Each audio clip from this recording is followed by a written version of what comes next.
¿Cómo les va? Bienvenidos a todos. Hoy nos preguntamos por qué muchos niños muestran restricciones en relación al aprendizaje y si la escuela entonces puede activar el deseo por el conocimiento. Nuestro tema, criterios en torno a los problemas de aprendizaje, y nosotros así nos presentamos. Vienen de lejos caminos de tiza, abriendo surcos este oficio labrador. Somos maestros y es nuestra honra, ni son todas rosas, ni todo es desazón. ¡Que viva la escuela! Tendremos testimonios de maestros de la Escuela Primera Junta, una entrevista con la doctora Silvia Slemenson, que dirige la carrera de especialización en psicopedagogía clínica en la Facultad de Psicología de la Universidad de Buenos Aires. Y estará también con nosotros la licenciada Verónica Lomberg, que coordina un equipo de orientación escolar, el del Distrito 20 de aquí de la Ciudad de Buenos Aires. Me voy a recibir a las primeras invitadas. ¿Cómo les va? Buenas tardes. Bueno, doctora en psicología, María Victoria Rego. Carmen Fusca, sos psicopedagoga, sos también magíster en psicología educacional por la UBA y estás en el Fórum Infancias, ¿sí? Infancias Argentina, porque también está en otros lugares. Y María Victoria, también sos docente e investigadora en la Universidad de Buenos Aires. Bueno, a ver, arranquemos pensando si existen distintos enfoques, distintas teorías, distintas soluciones también en relación a los problemas de aprendizaje. Bueno, por suerte sí, por suerte sí, porque en realidad a mí me parece que cuando uno habla de problemas de aprendizaje, en realidad está estableciendo recortes que iluminan distintas áreas de un problema complejo y donde las soluciones muchas veces dialogan entre sí, ¿no? Lo cual no quiere decir, bueno, por ahí dentro un ratito hablamos de esto, no quiere decir que todos los chicos necesiten un tratamiento clínico, habrá casos en que no, pero me parece que es una situación compleja no por difícil solamente, sino por estar multideterminada, ¿no? Ajá. Y seguramente tampoco todos los chicos necesitan medicación, como sería la respuesta desde algunos sectores, ¿no? Sí, claro, por ahí hoy una de las situaciones más preocupantes, Mirta, es que hay como posturas más biologicistas, ¿no? Que están teniendo como un auge importante que nos preocupa, más cuando pensamos en miradas, como María Victoria decía, más complejas, ¿no? Los trastornos de aprendizaje, el aprendizaje es un proceso complejo que cuando un niño tiene algún tipo de dificultad en esos procesos puede ser por múltiples causas, que es importante a veces indagar en los casos particulares, y hoy encontramos como una gran difusión donde esto se refiere y se encuentran causales más del orden de lo neurobiológico, ¿no? En estos momentos circula muchísimo el tema de la famosa dislexia como trastorno neurobiológico, genético, que es preocupante, ¿no? Porque aprender es algo mucho más complejo. En ese sentido me parece que es interesante el posicionamiento clínico o el enfoque que la psicopedagogía clínica propone en relación a una apuesta a la singularidad, ¿no? Del aprendizaje y a poder, frente a cada niño en situación de problema de aprendizaje, poder profundizar en qué aspectos de su propia subjetividad, de su propia historia en relación al aprendizaje, está ahí mostrando modos fallidos, ¿no? Bueno, vamos a escuchar ahora a la doctora Silvia Slemenson, que hace una diferencia entre fracaso escolar y problemas de aprendizaje.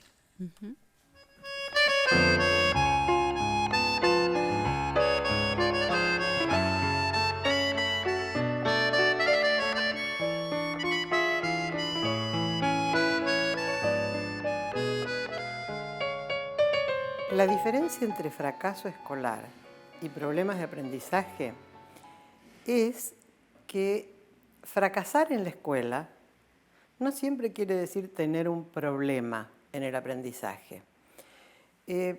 Fracasar en la escuela tiene no solo múltiples dificultades o antecedentes, sino que es una medida estadística. Se llega o no a los requerimientos escolares necesarios para un determinado grado. De modo que puede un niño no tener problemas de aprendizaje y fracasar en la escuela. Porque, ¿qué es tener un problema en el aprendizaje? Es, de algún modo, haber perdido el deseo por incorporar conocimientos y novedades. Y esto es mucho más importante que fracasar en la escuela, aunque para la gente pueda parecer diferente. ¿Por qué? Porque la escuela tiene que ver con la presencia de la sociedad en el grado. Y perder el deseo o tener dificultades explícitas para relacionarse con la sociedad es un problema importante para un niño.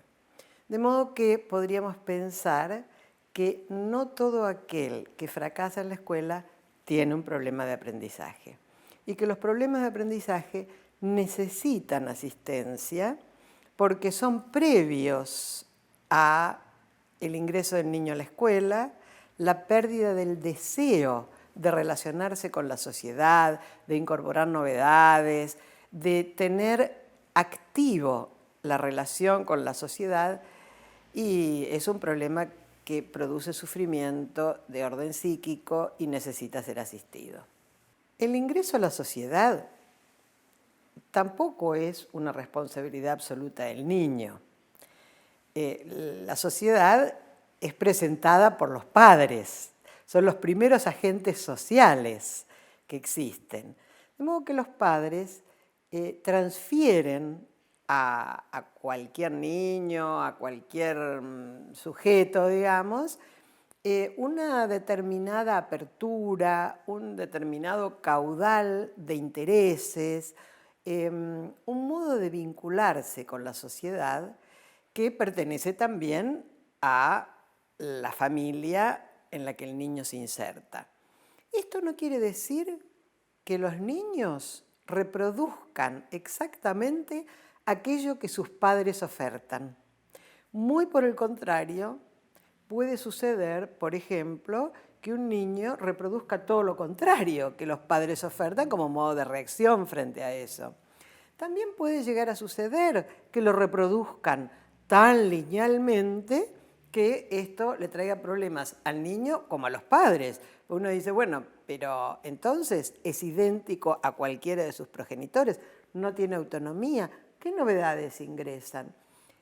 De modo que uno podría pensar que las modalidades de aprendizaje de un niño indudablemente tienen marcas de origen. No se dan de la nada, no se reproducen modalidades de otras estructuras o de otras parentalidades. Pero de las parentalidades que le corresponden a cada uno, no se reproducen todas aquellas que los padres pueden desear. Pero esto tiene algo que es importante, y es decir, ¿y entonces los padres qué hacen? Los padres se asumen como agentes sociales y entonces ellos mismos se vinculan con la sociedad, abren canales, se interesan por cosas, pero no para el chico, para ellos. Porque los chicos no aprenden de aquello que otro le indica, sino que van aprendiendo de parecerse de a poquito a aquello que los padres en realidad les importa, les interesa, van haciendo. De modo que lo más interesante para enriquecer simbólicamente a un niño, para enriquecerlo en el deseo de relación con la sociedad, es que sus padres tengan riqueza simbólica, les interesen mucho cosas, como la lectura, ¿cómo le vamos a pedir a un niño, tenés que leer, si ninguno de los padres lo desea para sí? De modo que aquello que se quiere transferir es aquello que a uno más le gusta de esta sociedad. Una buena facturación en la cocina, una buena lectura, algo que muestre desde los orígenes del niño que sus papás disfrutan con la sociedad, son activos, se relacionan, son vecinos, hablan con los demás. Y seguramente esas son de las pequeñas cosas que los niños van a ir heredando de sus padres. Bueno, un punto de partida claro es que los problemas de aprendizaje saltan en la escuela, pero ya venían de antes. Ahí un comentario, dos cosas importantes de las que menciona Silvia, ¿no? Que es el deseo, el lugar del deseo por aprender, cómo se activa desde el entorno familiar, pero también tu pregunta de inicio, Mirta, cómo esto se activa en la escuela, ¿no? Entonces pensaba en el deseo por un lado y por otro lado el placer de aprender, ¿no? Y la importancia que tiene en esto la propuesta escolar también, ¿no? Sí. ¿Hasta qué punto eso no atractiva, claro, por ejemplo? Yo en este punto creo que en realidad el métier de la escuela tiene que ver con eso, ¿no? Con tener propuestas atractivas, y que lo que diferencia en todo caso el enfoque clínico tiene que ver con cuando estas modalidades deseantes, ¿no? Presentan formas fallidas de vérselas en relación a la curiosidad, cuando algo de esto no circula, cuando en lugar de la curiosidad aparece el desinterés, el aburrimiento. La rutina. La rutina, exactamente. O también estos desbordes, ¿no? Tan habituales de escuchar en las consultas, donde no hay posibilidad de ordenarse en relación al objeto, no hay posibilidad de inhibir, ¿no? Porque la inhibición tiene mala prensa, pero en realidad es tan necesaria para el aprendizaje también. Yo creo que la clínica tiene este espacio, ¿no? El de revisar las cuestiones de la singularidad y de la historia, como decía Silvia, en que este deseo se hereda o no, se transfiere o no. Y eso sí que es un lugar muy particular de la clínica y no tanto de la escuela. Por supuesto, y lo podemos desarrollar después, tenemos que decir que se pueden producir cambios en los núcleos familiares seguro, en relación a esto, seguro. ¿no? Bueno, no podemos dejar de escuchar a los maestros.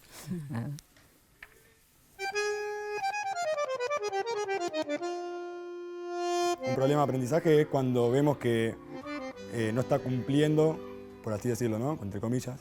Esto de cumplir es medio como...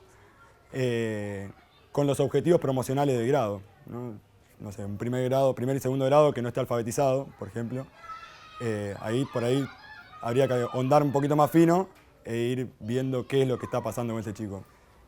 Y bueno, ahí sí el problema de aprendizaje sería que el chico no está, o el chico o la chica, ¿no? No está cumpliendo con ese objetivo promocional. Habría que empezar a evaluar otro tipo de circunstancias, ¿no? Como diciendo, bueno, una vez que como maestro se ve tan sobrepasado con la realidad de diferentes y lo trata de abordar, pero a veces no puede solo. En un aula con 25 realidades distintas o más, depende de los cursos, se complica a veces poder prestar atención a un chico determinado. Y ahí es donde por ahí hacemos los informes que nos tocan o vamos hablando con dirección y decimos, bueno, mira, tengo estos casos puntuales que no están por ahí cumpliendo estos objetivos. ¿Cómo hacemos? ¿Qué hacemos? El contacto con el padre, decirle cómo está desarrollándose su hijo en el contexto áulico y mismo del patio, ¿no? Porque cuando hablamos de áulico, hablamos escolar, ¿no? Es una fortaleza. Y ahí empezamos, si vemos que está teniendo algún tipo de situación compleja, empezamos a tener entrevistas, viendo cuál es la situación, entendiendo el contexto donde vive, cuál es la realidad que está pasando el nene. Y en base a eso también empezar a tomar algunas medidas, ¿no? Se sugiere apoyo escolar si son los grados más grandes o alguna cuestión a contraturno para fortalecer algunos por ahí contenidos que están desfasados y después empieza por ahí, si es un chico que tiene algún problema muy específico, con los equipos de orientación, ¿no? El SEI, el EOE, que son equipos de orientación escolar. Cuando un padre te pregunta y te cuestiona esto de que no lo ve como el maestro lo está viendo, ¿no?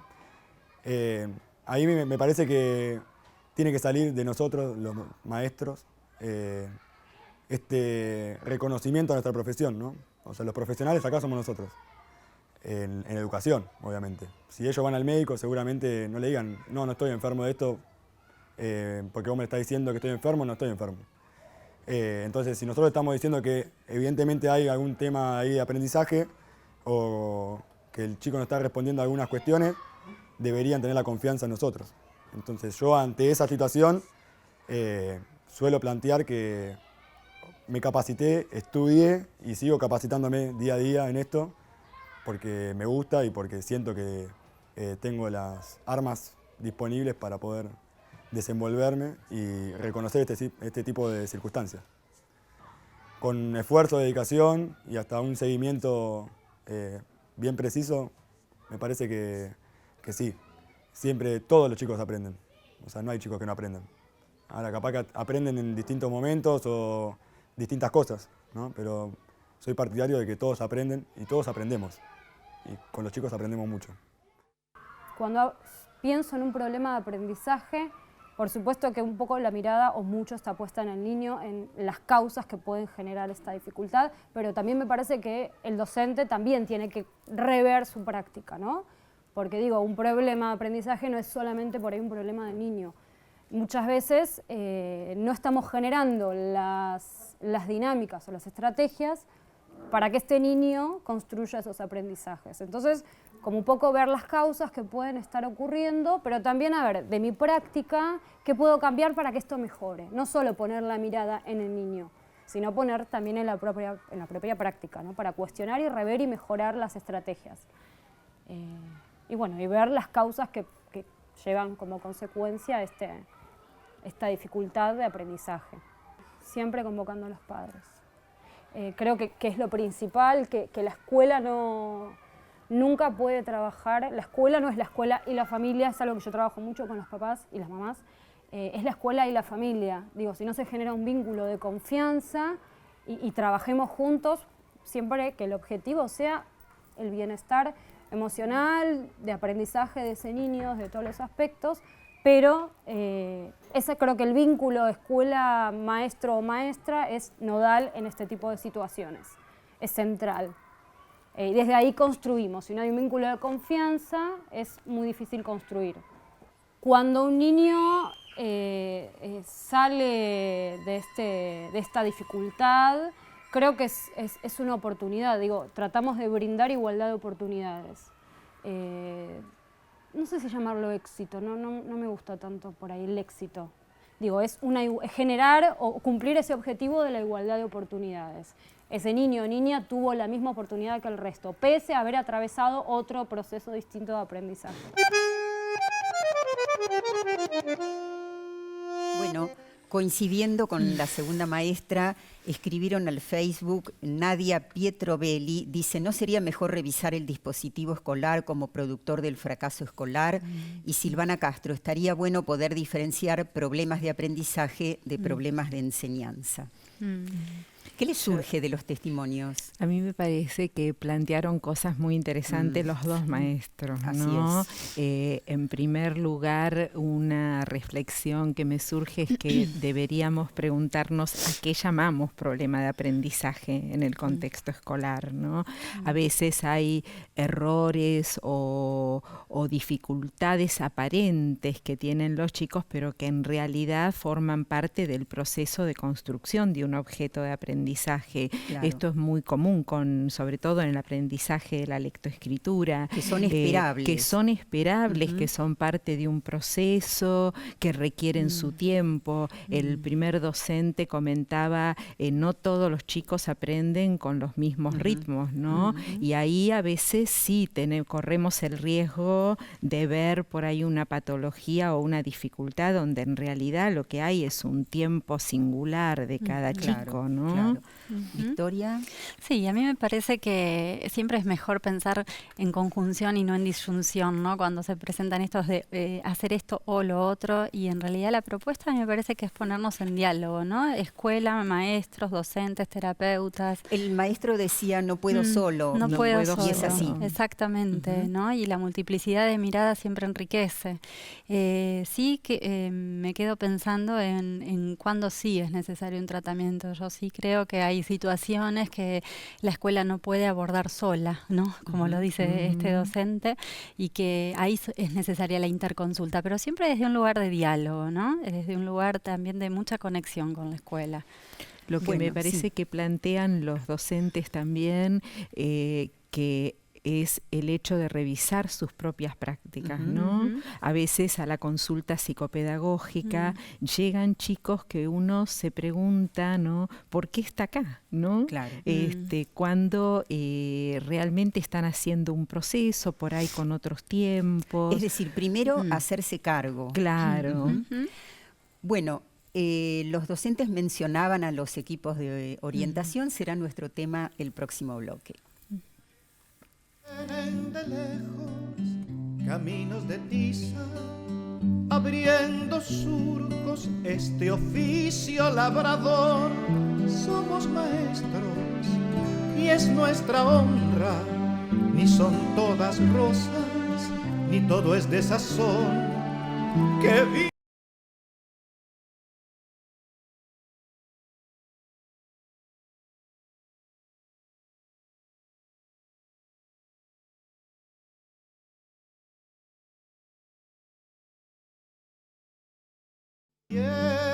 de lejos caminos de tiza, abriendo surcos este oficio labrador. Bueno, aquí estamos con Verónica Lomberg, coordina el equipo de orientación escolar en el distrito 20 de la ciudad de Buenos Aires, que tiene esta modalidad, ¿no es cierto? Un equipo de orientación por distrito. Sí, es un distrito que tiene 22 escuelas primarias, la mitad de jornada simple, y tiene también instituciones de nivel inicial, también de jornada simple, de jornada completa. Es un distrito muy numeroso, está ubicado en la zona sur de la ciudad de Buenos Aires y abarca los barrios de Liniers, parte de Mataderos y Villa 15. Ajá. Y ahí es una población bastante importante. ¿Y es un equipo interdisciplinario? Sí, es un equipo interdisciplinario. El equipo que yo coordino somos 9 integrantes. Hay psicólogas, trabajadoras sociales y psicopedagogas. Y vamos trabajando en todas las instituciones tratando de, bueno, que sea justamente lo más interdisciplinario posible. Bueno, mira, Claudia Bebechik escribió al Facebook y dice justamente, los equipos de orientación escolar con escasos miembros no llegan a cubrir las demandas de las escuelas. ¿Es así? Sí, es así, en parte es así. Son muchas instituciones y la cantidad de profesionales que tenemos no es suficiente para poder pensar en una modalidad de acompañamiento a los docentes, que es lo que nosotros creemos que tiene que ser parte de la función del equipo, ¿no? De acompañar a los docentes, a los equipos de conducción en las instituciones. Ajá. ¿Esto quiere decir que ustedes no hacen diagnóstico, tratamiento? No, nosotros no hacemos ni diagnóstico ni tratamiento, hacemos orientación. Trabajamos con los maestros, trabajamos con los equipos de conducción, orientamos a las familias, por supuesto, también convocamos a las familias cuando nos parece que también algo con la familia debemos ahí trabajar, pero nos interesa mucho el trabajo hacia el interior de la institución, un abordaje situado en la institución, en el contexto institucional, así que lo pensamos más al interior de la escuela que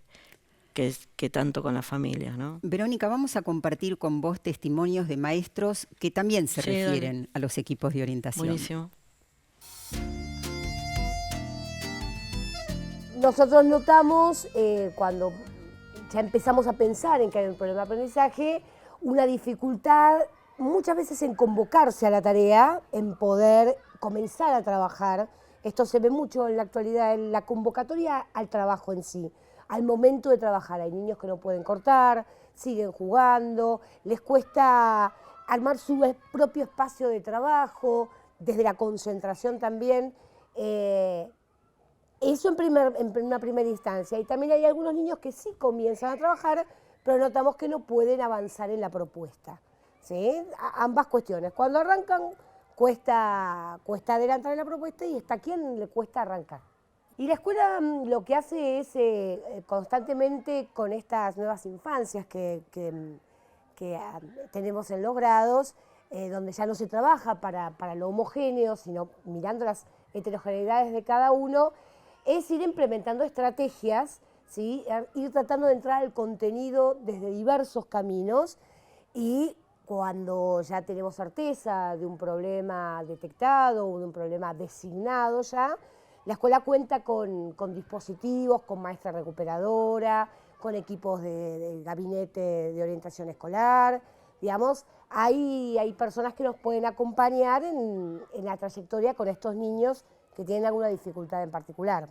Por lo menos en nuestro equipo en particular es fluida. Igual siempre tenemos la sensación de que es poca porque son muchas las escuelas y por ahí no tanto los profesionales.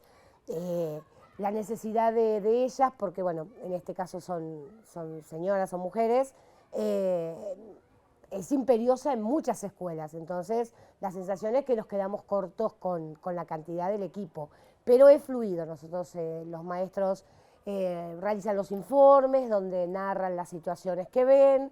Nosotros también los leemos y participamos, y bueno, después se da una charla personal con el equipo de orientación y se elaboran estrategias. A veces ellos citan a los papás, a veces con nosotros, a veces ellas en sus propios espacios, pero es fluido el trabajo. Y el rol del docente es ver qué le pasa a ese chico o a esa chica, ver si está pasando algo en la casa, si hay alguna situación, digamos, emocional que impide el aprendizaje, ver que esté bien alimentado, que no tenga ninguna dificultad desde lo físico, que vea bien, que no tenga alguna cuestión neurológica, tratar de descartar todos los factores que están primero en cuanto a la adquisición de los contenidos. Cuando vemos que hay algún chico o una chica que tiene alguna dificultad en el aprendizaje, en el caso del primer ciclo, primero llamamos al equipo del CERI, ¿está bien? El CERI, que son psicopedagogas, les pedimos que vengan al aula, que observen a los chicos que notamos que les está costando un poco aprender, para tener una segunda campana. A veces quizás nos dicen que no, que están en proceso, que van a seguir avanzando, y a veces sí notan esas mismas dificultades y se hace un informe, se informa a la familia y se lo saca durante 40 minutos con una maestra de apoyo para que vaya haciendo un trabajo más individualizado.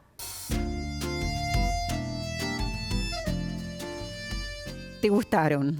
Sí, me pareció muy interesante lo que decían los maestros.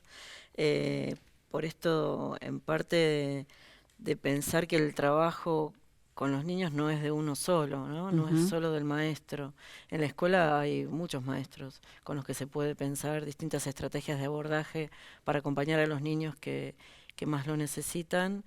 Y nuestra tarea tiene que ver también con eso, con reflexionar con los maestros, saber cuando ellos dicen, bueno, no está pudiendo aprender, bueno, ¿en qué no está pudiendo aprender? ¿En qué contexto? ¿Qué tarea? ¿Cómo le va en las otras áreas? ¿Qué pasa con la música, con plástica? Nosotros pensamos que los niños en general aprenden, quizás no aprenden todo lo que a veces los adultos consideramos que tienen que aprender, pero nos interesa pensar cómo es ese proceso de aprendizaje, que haya proceso de aprendizaje, que puedan ir justamente aprendiendo. Entonces, sí, contamos en las escuelas, hay maestras de apoyo, que son de las escuelas integrales, lo que decía la maestra del CERI, hay distritos que no hay escuelas integrales, entonces es otro el equipo, pero la función es la misma, apoyar pedagógicamente a los niños y sobre todo a los maestros, de pensar conjuntamente estrategias de enseñanza, ¿no? De alguna manera acompañarlos en las trayectorias escolares para que a su vez puedan acompañar ellos. Y después nos vas a decir entonces en qué momento, a pesar de todo eso, ustedes sugieren la derivación a un diagnóstico o a un tratamiento. Sí, también hay situaciones que son un poco más complejas, que solo el acompañamiento desde la escuela se hace difícil, ¿no? Ahí vemos que hay algo que no está pudiendo ocurrir en relación a la construcción del aprendizaje.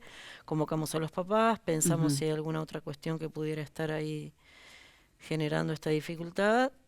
En algunos casos derivamos a tratamiento, a los centros de salud, efectores de las áreas programáticas de los hospitales, o las obras sociales en el caso de que la familia tenga alguna obra social. Bueno, Verónica, te quedas con nosotros. Sí, por supuesto. En el próximo bloque, segunda parte, con la doctora Silvia Slemenson. Caminos de tiza, abriendo surcos, este oficio labrador. Somos maestros y es nuestra honra. Ni son todas rosas, ni todo es de sazón. Que viva la...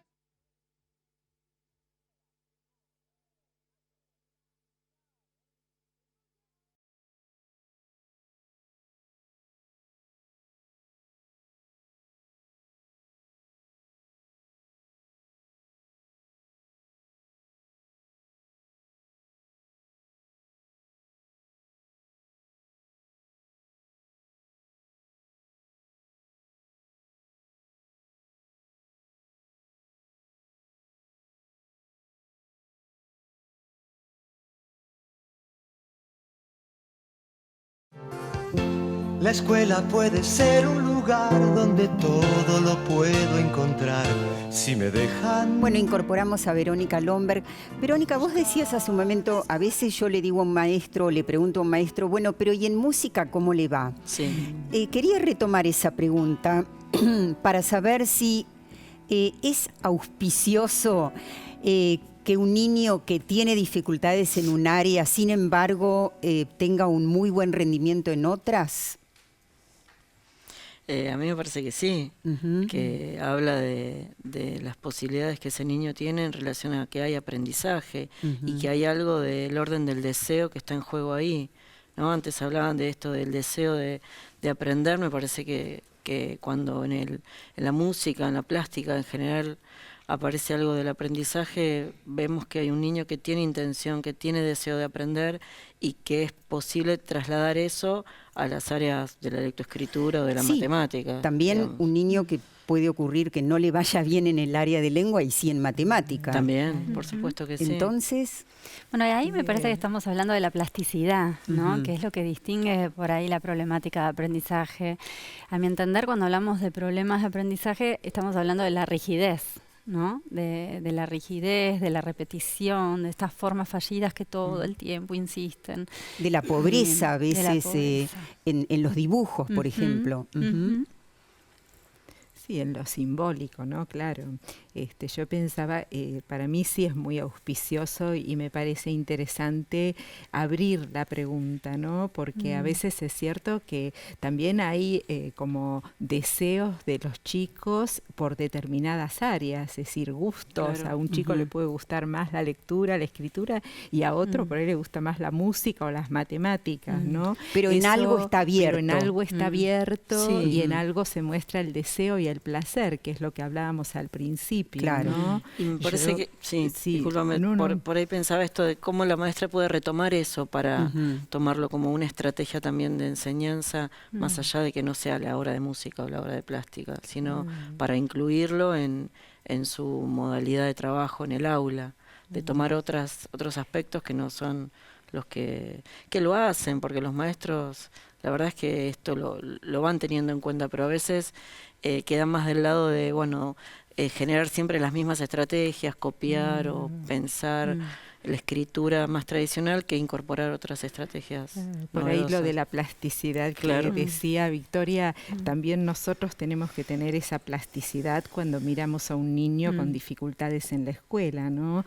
Yo pensaba cuando escuchaba a Verónica también, decía, cuando un niño tiene dificultades en el aprendizaje, lo importante es que nosotros también tengamos una mirada desde una perspectiva más compleja, es decir, no solo mirar al niño que puede tener sus inhibiciones, sus restricciones en relación a su historia, su deseo, su constitución subjetiva, pero también mirar su contexto familiar y también el contexto escolar, ¿no? Porque una dificultad de aprendizaje no está por fuera del contexto de la escuela. Claro, cuando decís mirar su contexto familiar, me parece que también ahí se puede incorporar cómo fueron sus primeros aprendizajes, los recibidos de la familia o o de su mamá, ¿no?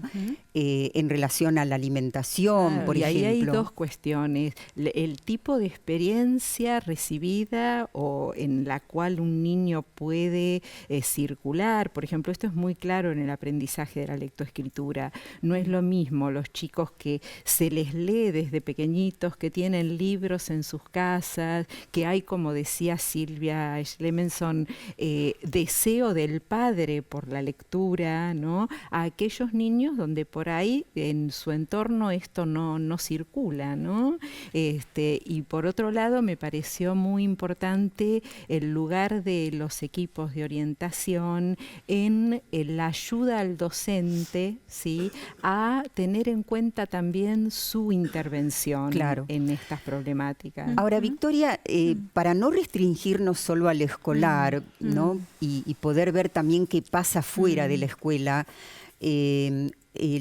los papás enseñan, ¿no? Las mamás, los adultos de la familia, no importa quiénes, enseñan muchas cosas. Enseñan, no sé, a andar en bicicleta. También, según cómo se enseña todo esto, un chico va aprendiendo bueno, a ser más o menos dependiente, a decir no puedo y que los otros se lo resuelvan. ¿Cómo es? Yo estaba pensando también cuando estas manifestaciones restrictivas en el aprendizaje hablan además de una forma de ser y estar en el mundo del niño, ¿no? Donde en realidad el problema de aprendizaje es una cosa más de la que le pasa al niño, ¿no? Y donde en realidad el aburrimiento o el desinterés excede el no interesarse en adquirir el código lectoescrito, y también tiene que ver con el juego, estos niños que juegan a una sola cosa de una manera repetitiva, recurrente, ¿no? Me parece que también una buena pregunta a hacerse en cada caso, con cada niño, también es cuando esto está circunscripto a la oferta escolar, y en todo caso, en esos casos son los interesantes a trabajar las propuestas, la didáctica. Claro, ver un poco y por casa cómo andamos. Sí. Segunda parte, entonces, de la doctora Silvia Schlemenson.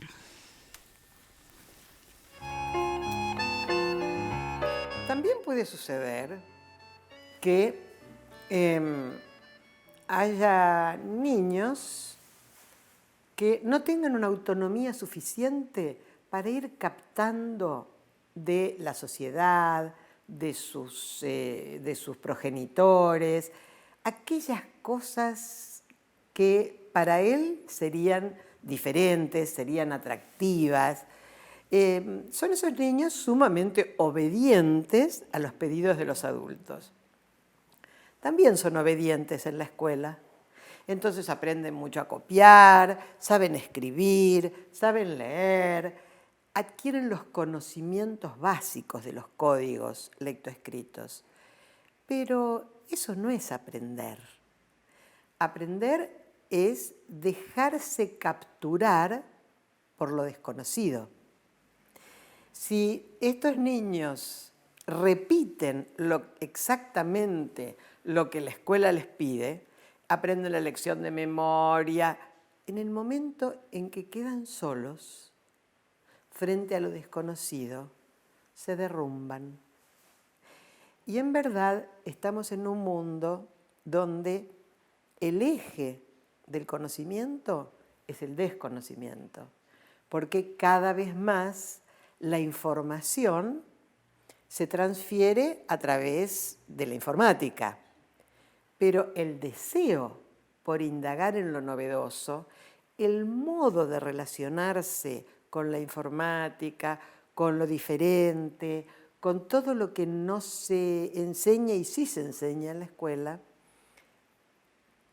requiere de un niño o de un adolescente suficientemente autónomo como para salir a una conquista que no es aquella que le marcaron desde pequeño.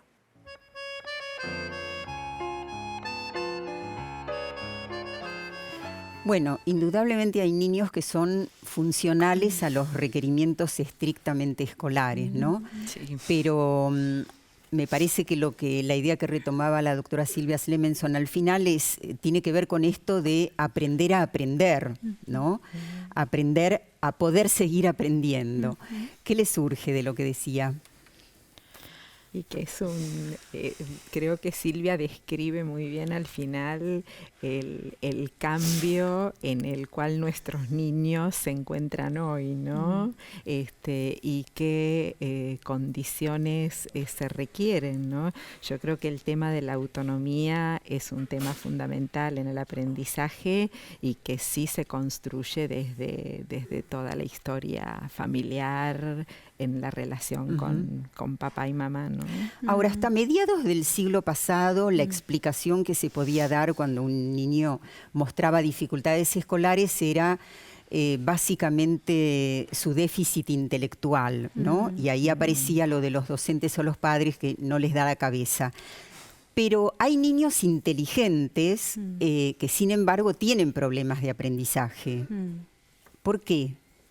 Bueno, no es tan prolijo, ¿no? Estas dispersiones, estas heterogeneidades responden a cuestiones, yo creo que acá tiene mucho peso lo histórico, ¿no? De transferencias simbólicas y afectivas en cada familia que bueno, no son obviamente homogéneas, ni son parejas. Yo insisto mucho, vuelvo a decir, en que en realidad hablamos de problemáticas de aprendizaje cuando estas modalidades que son heterogéneas y que son singulares empiezan a presentar rigideces y frente a lo novedoso nada cambia, ciertas certezas no se pueden abandonar fácilmente en pos de lo nuevo que ingresa, ¿no? Esto que recién decía Silvia de los cambios permanentes en la oferta social de conocimiento, en la información, requiere un psiquismo muy dúctil, muy cambiante, muy plástico, ¿no? Bueno, vamos a ir redondeando en el próximo bloque y vamos a ver ahí un pequeño videíto.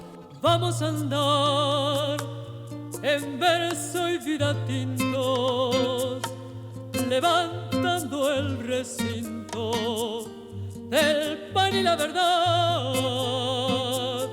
Vamos a andar matando al egoísmo.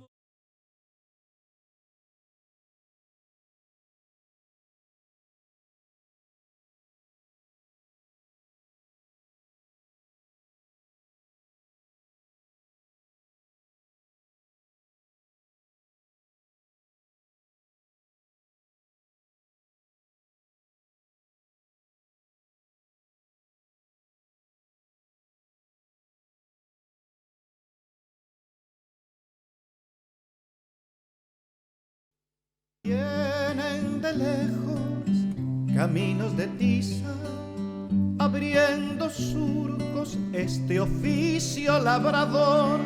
Somos maestros. Bueno, seguimos aquí con los mensajes que hubo en Facebook después de nuestra convocatoria y el anuncio del tema de hoy dice así: buena propuesta, me gustaría que apuntalen quiénes son los que deberían tener la autoridad para derivar a un niño, ya que hay mucho relajo y liviandad al respecto.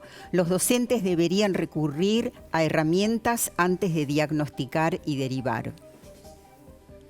Interesante el mensaje. Es todo un tema la derivación. Nosotros decimos que nos piden la intervención y en función de eso pensamos o repensamos con los docentes qué piden cuando nos piden la intervención. Por eso esto de abrir pregunta y de como de ir desarmando esa cuestión de la dificultad, en dónde está la dificultad, si es solamente en el niño, si tiene que ver con la estrategia, con esto de nada, es aburrido lo que la maestra está proponiendo, y la derivación al equipo en general la decide la maestra junto con el equipo de conducción.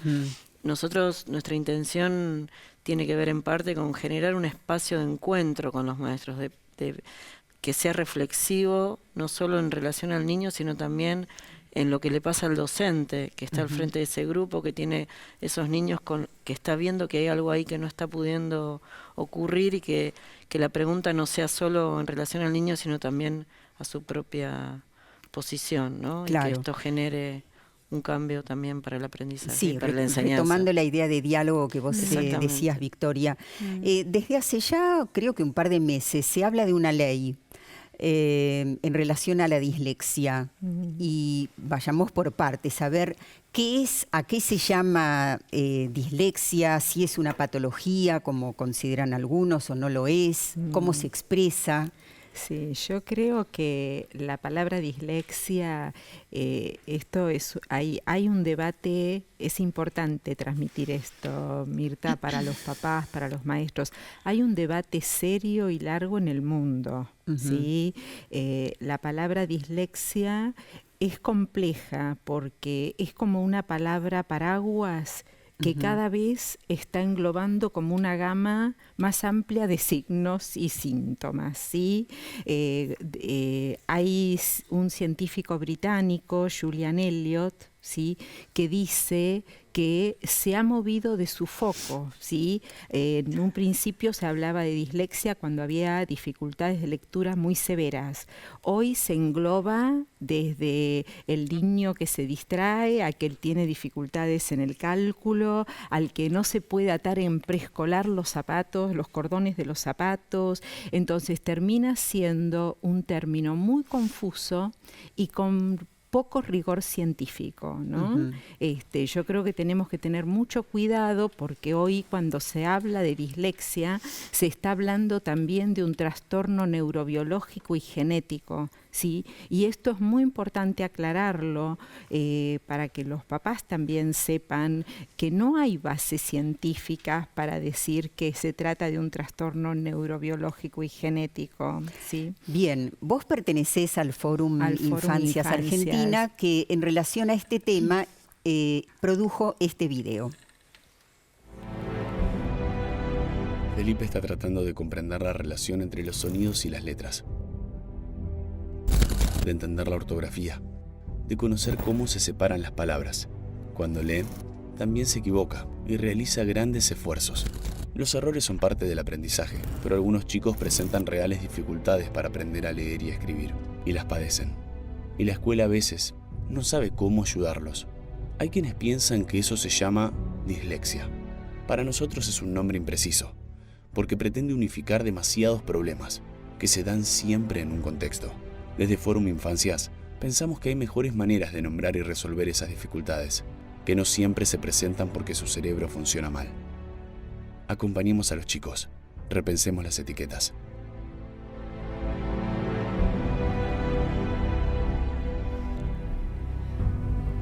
Bueno, esto es lo que produjeron ustedes. Un mínimo comentario. Agradecer a Darío Strashnoy, que es el director de la agencia de publicidad que nos ayudó a hacer este video junto con Noelia y Lucas, y transmitir también que para nosotros fue difícil hacerlo. Tratamos en todo momento de cuidar algo que sí reconocemos que hay niños con dificultades en el aprendizaje de la lectoescritura, que todo niño tiene derecho a recibir ayuda sin necesidad de un rótulo como el de dislexia. Bueno, Victoria, hay un servicio gratuito de la Cátedra de Psicopedagogía Clínica de la Facultad de Psicología de la Universidad de Buenos Aires, que funciona ¿dónde? Que funciona en Avenida Independencia, 3065. Tenemos abierta la admisión todos los martes de 1 de la tarde hasta las 3.